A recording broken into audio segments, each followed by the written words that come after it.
تعبانة بالسيول دي أنثى حامل. بنعرفها ازاي إنها حامل؟ بص، ربنا يبارك اللي خضر ويفرخ خير وينتج عيالها. طب ازاي البيض يفقس عندك؟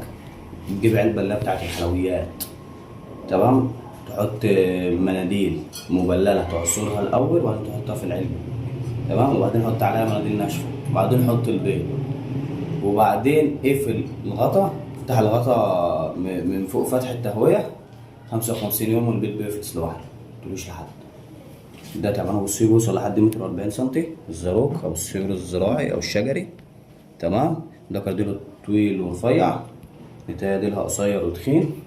باكله فان تجارب وسحالي مرة كل اسبوع اسبوعين، ممكن يتحمل كل 3 اسابيع، اهم حاجة مية جنب منه باستمرار.